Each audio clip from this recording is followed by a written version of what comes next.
여러분, 저는 앞선 영상에서 허주 굿에 대한 이야기를 했습니다. 과거에는 지금처럼 무조건 신내림 굿을 하는 것이 아니라 먼저 허주 굿을 진행했습니다.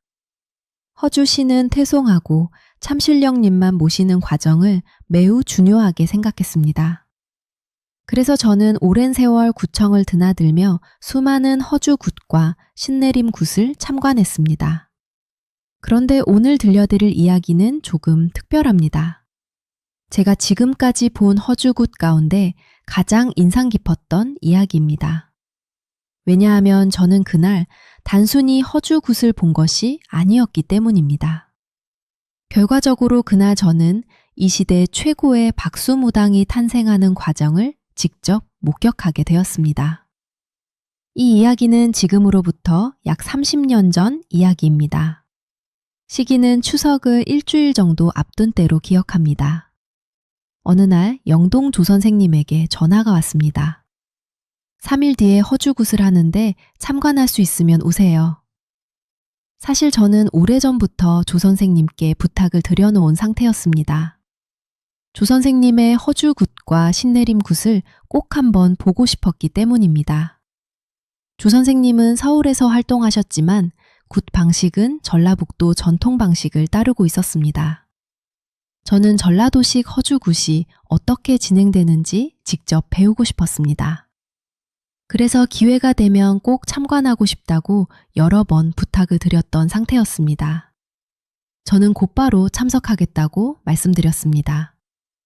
조 선생님은 굿은 밤 11시에 시작하지만 식사를 같이 하게 저녁 9시까지 관악산 천신당으로 오라고 하셨습니다. 지금은 없어졌지만 당시 천신당은 서울에서 유명한 구청 가운데 하나였습니다. 조 선생님은 그곳 6호실을 전용으로 사용하고 계셨습니다. 약속한 날 저는 설레는 마음으로 천신당으로 향했습니다. 그때만 해도 저는 그날 어떤 장면을 보게 될지 전혀 알지 못했습니다. 그리고 그 허주굿이 훗날 제 인생에서 가장 강렬한 굿판의 기억으로 남게 될 것이라는 사실도 말입니다. 다음 이야기에서는 제가 천신당에서 만난 사람들과 왜 그 굿이 지금도 최고의 허주굿으로 기억되는지 들려드리겠습니다. 저는 약속한 시간인 저녁 9시쯤 관악산 천신당에 도착했습니다. 그리고 곧바로 조 선생님이 사용하시던 6호실로 들어갔습니다.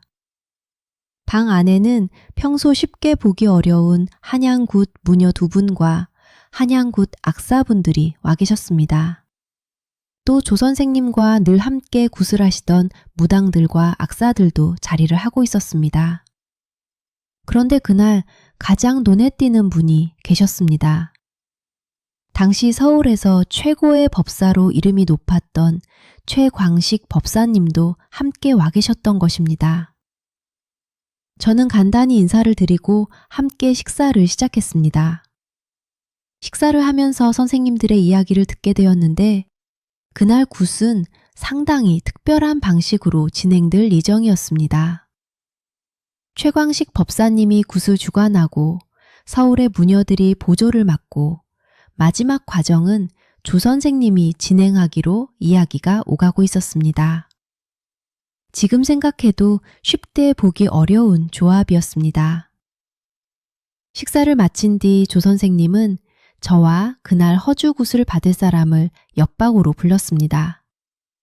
그리고 저에게 그 사람은 소개해 주신 뒤 조용히 방을 나가셨습니다. 지금 와서 생각해 보면 조 선생님이 저를 2시간이나 일찍 오라고 한 이유를 알 것 같습니다.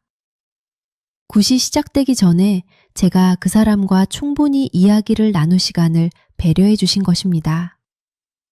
저는 자연스럽게 그 사람과 마주 앉게 되었습니다. 그런데 예상과는 달랐습니다. 저는 당연히 젊은 여성이 허주굿을 받으러 온 줄 알았습니다. 하지만 제 앞에 앉아있던 사람은 20대 중반 정도로 보이는 젊은 남성이었습니다. 외모만 봐서는 비교적 넉넉한 집안에서 자란 청년처럼 보였습니다. 그런데 한 가지 특징이 있었습니다. 오른쪽 다리가 조금 불편해 보였습니다.